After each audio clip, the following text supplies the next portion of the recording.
A'udzubillahi minasyaitonirrajim. Bismillahirrahmanirrahim. Assalamualaikum warahmatullahi wabarakatuh. Alhamdulillah, wassalatu wassalamu ala Rasulillah wa man tabi'ahu wa nasarahu wa wala. Alhamdulillah. Insya-Allah hari ini kita akan ke sebuah rumah yang mana kita diberitakan beliau sekeluarga diganggu oleh makhluk halus, yang mana insya-Allah kita akan cuba sama-sama rungkaikan apa masalah yang berlaku pada keluarga ini, dan insya-Allah bagi yang berkelapangan, insya-Allah sama-sama kita akan cuba rungkaikan masalah ini insya-Allah. Mari sama-sama insya-Allah.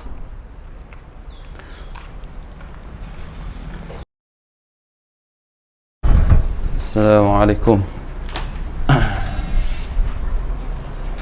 Assalamualaikum. Ya. Kalau boleh cerita mungkin ada perubahan ataupun dia makin mengganas ataupun apa kan, ataupun tempat itu adalah memang tempat permainan dia, dan kita tak pasti bangunan ni ataupun rumah ni sebelum daripada wujudnya tempat ni apa tempat ni hutan, lombong ataupun apa, kita tak pasti apa kan. Jadi tempat tu dah menjadi kebiasaan permainan golongan-golongan jin ni daripada temurun, daripada keturunan-keturunan dia. Jadi sebab tu yang mana kalau yang satu rumah tu diganggu, dia ada beberapa asbab lah. Antara salah satunya kemungkinan benda tu ada hubung kaitnya dengan masalah sihir itu sendiri, kita sedia maklum. Yang kedua, kemungkinan benda itu orang cakap dia memang asal tempat tersebut. Jadi dia tunjukkan diri dia menakut-nakutkan orang dalam rumah, supaya apa? Orang dalam rumah tidak menetap dalam rumah tu, supaya dia dapat menguasai keseluruhan rumah. Tapi hakikatnya bila sebut tentang hal macam tu, kita selaku khalifah atas muka bumi ni, kita tak boleh sama sekali menyerah kalah. Artinya kita ada hak untuk mendiami rumah ni. Jin dia boleh mendiami sama dengan kita, tak ada masalah, dengan syarat dia jangan mengganggu. Dia ibarat macam contoh kita beri orang sewa bilik rumah kita.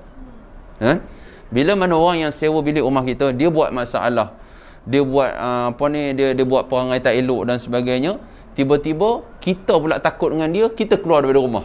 Kan kerja tak betul tu.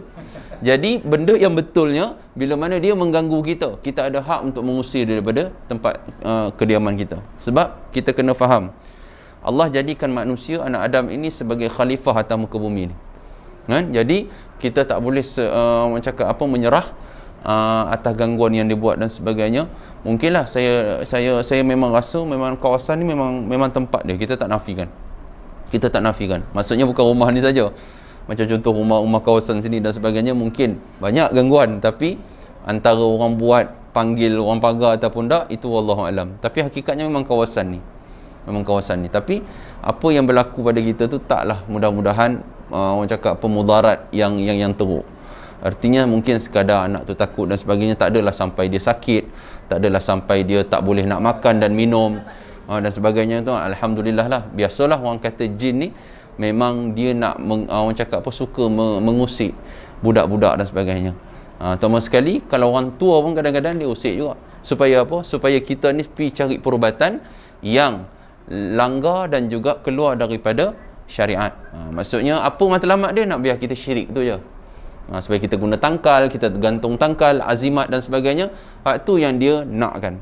Jadi sebab tu insya-Allah lah hari ni seperti mana yang kita dah rancangkan, insya-Allah lah kita nak ikhtiar, kita akan pagar lagi lah rumah ni dengan kaedah yang saya minta lah. Barang-barang yang saya suruh sediakan tu dah ada kan, garam, ada hitam dan sebagainya, insya-Allah. Jadi kita akan cuba pagar hari ni. Mudah-mudahan Allah Ta'ala beri kemudahan untuk kita, insya-Allah. Garam dan juga lada hitam yang kita taburkan ni boleh kita sapu. Cuma bukan sapu kita buang, tapi kita sapukan ke kawasan tepi-tepi dinding lah. Bermakna kalau kita nak sapu ke kawasan penjuru pun tak ada masalah. Contoh sini kita nak sapu ke tepi sikit, nak kemahkan dia. Macam ni kan dia bersepah sikit kan. Jadi kita nak letakkan satu tempat di penjuru-penjuru pun tak ada masalah. Artinya macam contoh di depan tu, mana yang mengganggu perjalanan kita, artinya terpijak dan sebagainya, kalau boleh kita nak sapu, nak sorok ke tepi pun tak ada masalah. Maksudnya lepas ni boleh sapu lah, tak ada masalah. Dan biarkan benda ni selama 3 hari lah. Bermula daripada esok, hari ni tak kira, esok hari hari Rabu, Khamis, Jumaat. Maksudnya Jumaat petang tu, maksudnya Jumaat memang cantik sangat lah. Jumaat tu petang tu, Maksudnya lepas asar lebih kurang dalam pukul 5, pukul 6 macam tu, kita bersihkan habis. Masa kita bersihkan tu, niatlah mudah-mudahan minta Allah Ta'ala bantu agar benteng rumah kita ni daripada sebarang anasi yang tidak baik. Ya, lindungi keluarga kita insya-Allah. Itu kaedah dia lah. Kebetulan pula petang Jumaat adalah waktu yang sangat mustajab doa. Nabi kata ada waktu yang mana sesaat yang berada pada penghujung hari Jumaat, iaitu selepas daripada asar, doa yang dipanjatkan oleh seorang hamba, Allah Ta'ala takkan tolak. Bila waktu tu tak ada seorang pun tahu. Mudah-mudahan berbetulan masa kita doa itu Allah Ta'ala makbul. Alhamdulillah. Ya, tapi banyak orang dia tak ambil peluang lepas daripada Jumaat tu memperbanyakkan doa. Sebab dia tak tahu, orang cakap apa, betapa berharganya waktu selepas asar hari Jumaat tu sendiri. Baik. Kemudian dah habis kita bersihkan lada hitam ni dengan garam ni tadi, hari Jumaat tu barulah kita buat kaedah dan teknik yang saya ajar lepas. Bermakna ambil 4 mangkuk bubuh apa ni, garam yang kita dah ruqyahkan ni, letak pada 4 mangkuk, kemudian kita letakkan pada 4 penjuru yang saya ajarkan pada lepas. InsyaAllah biarkan dia seperti mana biasa. Andai kata dia berlaku seperti mana garam-garam sebelum daripada ni pun, kan, tukar garam tu masih ada, tukar, maksudnya tukar gantilah benda tu. Dan lada hitam tu tak ada masalah, boleh simpan buat masak. Dia tak ada apa-apa kesan sampingan lah pun, sebab dia hanya sekadar doa. Orang kata makan tu nanti jadi tak betul ke, tak. Kan? Dia hanya sekadar ruqyah. Jadi kita makan kita makan pula, kan? Cerita makan masa apa pula ni, kan? Cerita ni lada hitam ni boleh dibuat makan, tak ada masalah. Cuma garam ni kita simpan dah untuk guna bila-bila waktu yang kita perlu, insya-Allah. Tak perlu campur, pasal garam ni kita dah campur dah. Siap-siap. Yang lada hitam tu banyak lebih lagi, boleh simpan, tak ada masalah. Nak yang mangkuk satu lagi. Yang mangkuk satu lagi. Tak ada masalah, boleh campur dengan air. Letakkan pada 4 penjuru, insya-Allah. Itu untuk garam selesai. Kemudian ni air kolam masjid yang kita dah campurkan dengan dengan garam, dan juga titisan syifa. Titisan syifa tu sebenarnya kira produk saya lah. Memang saya buat untuk 2 kegunaan. Yang pertama sekali, ikhtiar untuk mengelakkan daripada sihir, gangguan dan sebagainya, dan juga dia sebagai medium ataupun satu alat yang orang cakap kita gunakan mendamaikan, maksudnya menenangkan lah, maksudnya kalau stres dan sebagainya, insya-Allah lah. Hari ni pun banyak orang stres dan sebagainya, macam-macam orang guna minyak aromaterapi dan sebagainya. Dan minyak aromaterapi tu selalunya kita kaitkan dengan dia, orang cakap pati minyak essential oil, orang kata kan, essential oil kan orang buat dalam spa dan sebagainya. Sebenarnya minyak saya sendiri ni pun memang 100% essential oil. Maksudnya campuran daripada 4 bahan utama. Yang pertama sekali kita campurkan dengan minyak essential oil bidara. Kemudian daripada bidara kita campurkan juga dengan limau purut, bukan limau nipis, limau purut. Kemudian kita campurkan juga dengan pati pandan, pandan menenangkan dan sebagainya. Kemudian yang terakhir, yang keempat, kita campurkan juga dengan kasturi kijang asli.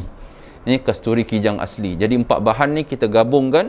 Semua sebenarnya bahan-bahan ni kita gabungkan yang selama ni kita buat dalam rawatan Islam. Biasa kadang-kadang kita mandi, ada orang mandi dengan limau, kemudian dengan bidara, kemudian ada yang kadang-kadang kita mandikan limau dan juga pandan, dan kemudian ada yang mana kita rawat dia dengan kasturi kijang.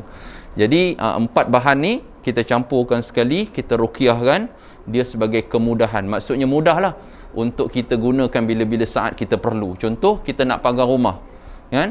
Kita boleh je campur dalam air kolam masjid ataupun air paip biasa dalam 5 titik, kemudian kita boleh kita boleh spraykan keliling rumah, kan? Keliling rumah. Kalau perasan masa kita spray tadi tu, dia punya bau dia tu naik macam mana, dia menenangkan kita. Kemudian titisan ni juga boleh digunakan untuk mandian, sebagai ikhtiar untuk masalah gangguan yang ada pada diri kita. Sebab itulah kita ni kadang-kadang bila mana benda berlaku pada kita berkaitan dengan masalah gangguan ni, kita kadang-kadang tak jangka. Dan benda ni boleh disimpan juga untuk sebagai rawatan kecemasan. Artinya kalau ada apa-apa dan sebagainya, contoh kata anak kita menangis tengah malam dan sebagainya, kita titiskan benda ni dalam air dan sebagainya, kemudian kita buatkan sapu kepala dia, muka dia, 2 tapak kaki dia dan sebagainya, sebagai ikhtiar pendinding diri.